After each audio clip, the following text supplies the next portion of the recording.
황운하 의원입니다. 윤석열 정권이 검찰 독재 정권이었다. 동의하시죠? 네, 그렇습니다. 네. 이재명 정부가 진정한 국민 주권 시대를 열어나가기 위해서는 윤석열 검찰 독재 정권의 어두운 과거를 좀 청산할 필요가 있다.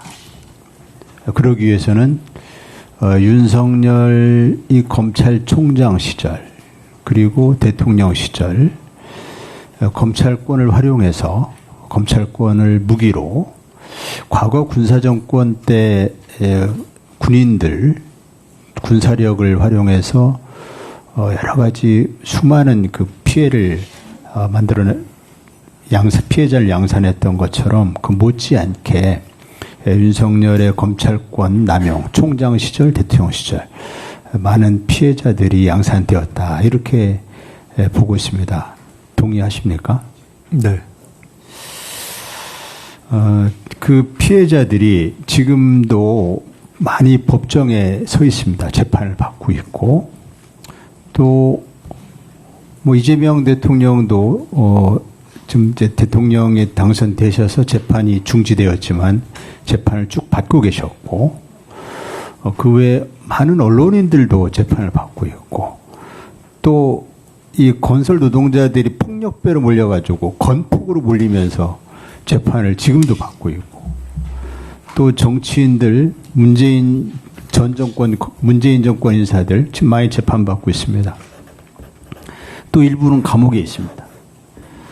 이런 부분에 대해서 검찰 독재 청산을 위해서는 어떤 조치들이 취해져야 되는 것 아닌가라는 차원에서 어저께부터 제가 이러한 검찰 독재 청산을 위한 첫 번째 과제로서의 그 제도개혁은 이제 검찰개혁 입법을 말씀드리는 거였죠.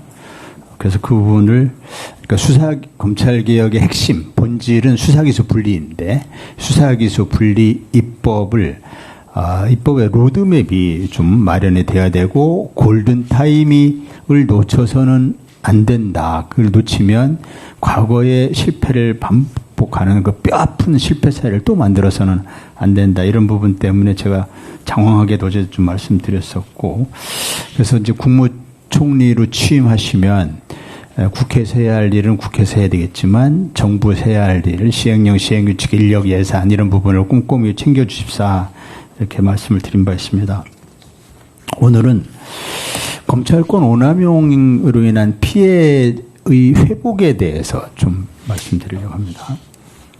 아까도 말씀드렸지만 이재명 대통령 같은 경우도 위증교사 뭐 이런 사건이 사실은 검찰권 오남용의 대표적인 사례거든요. 또 신학림 사건 기억하십니까? 신학림 사건. 네. 그것도 명예훼손 윤석열이 뭐 과거 뭐 어쩌고 수사할 때 그 보도한 것이 명예를 훼손했다 하면서 명예훼손도 사실 검찰의 직접자 대상이 아니거든요. 그래서 이 부분에 대해서도 역시 뭐 언론인들도 재판받고 있습니다. 이 부분에 대한 아까도 말씀드렸지만 건폭 또 화물연대 노동자들 등등 이 검찰권 오남용으로 인한 피해자들의 피해 회복 조치가 필요하다. 또 정치 보복의 그 악순환을 끊어내야 되는데 김학의 전 법무차관 사건 또 조국 전 법무장관 사건 문재인 전 대통령에 대한 사건 이런 부분들이 다 이 정치 보복 사건으로 봐야 됩니다.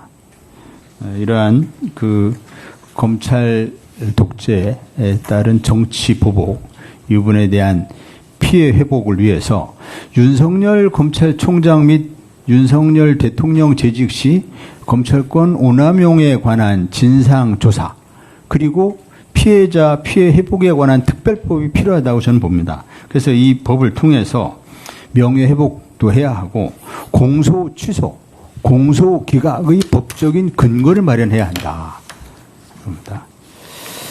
그다음에 사면복권에 대해서도 조금 말씀을 드리겠습니다. 사면은 국가 원수에게 부여된 고유의 은사권입니다.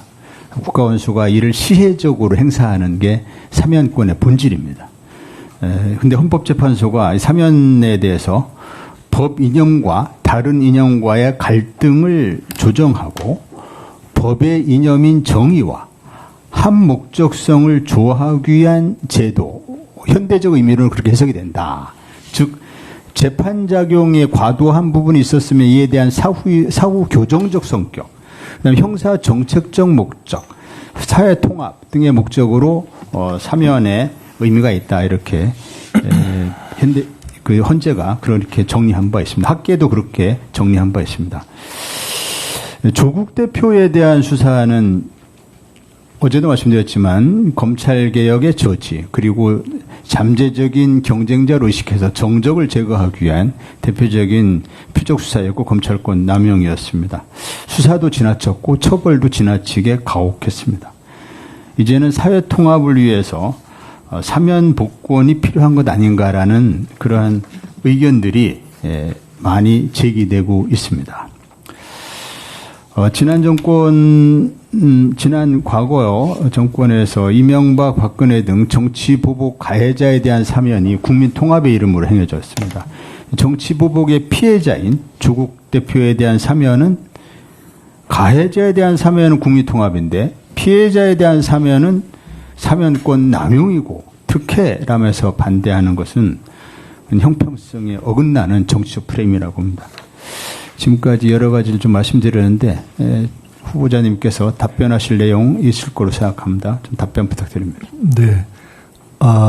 일단 내란 관련한 사건에 대해서는 핵심적인 문제에 대해서 저희들이 이 역사의 진전을 위해서 척결할 것을 척결해야 한다는 국민적 공감대가 있다고 봅니다. 그와 별도로 검찰개혁 수사기소 분리 말씀하신 것을 포함하는 그 부분 또한 오랫동안 축적된 시대적 방향이 있다고 생각됩니다. 두 가지에 대해서는 재론의 여지가 없다 이렇게 생각합니다. 그 각각의 사건들이 검찰권의 오남용으로 인한 피해의 회복 또는 구제라는 측면에서 접근되는 문제는 그건 케이스 바이 케이스 사안으로 그렇게 접근하면 사안별 파악과 확인의 문제가 있지 않겠습니까? 이제 그런 측면이 그건 있을 수 있다고 보고 아까 말씀드린 어떤 내란 사건 이외에 여러 가지 사안들에 대해서는 지금 시대가 요구하는 국민통합이라는 관점에서 저희들이 어떤 수준의 접근을 하는 것이 좋은지에 대해서는 토론의 여지가 있다고 보고요. 그것 중에서도 대통령의 사면권과 관련된 문제는 말씀하셨다시피 고유한 권한이기 때문에 제가 언급하는 것은 적절치 않고 다만 저는 큰 국정이라는 틀 속에서 볼 때 어떠한 틀에서 접근하는 것이 여러 사안들을 특정 사건을 놓고 보는 것이 아니라 적절한가라는 것을 놓고 말씀을 들으면서 든 생각이 큰 틀에 있어서 케이스 사건별로 다루는 접근법도 있을 수 있고 국민통합이라는 관점에서 보는 접근법도 있을 수 있고 그때 국민통합에 해당하지 않는 것은 적어도 내란 문제는 국민통합이라는 이름으로 원칙이 훼손되거나 타협될 수는 없는 문제 아닌가라는 생각이 있다 하는 그런 정도의 말씀을 드리면 어떨까 합니다.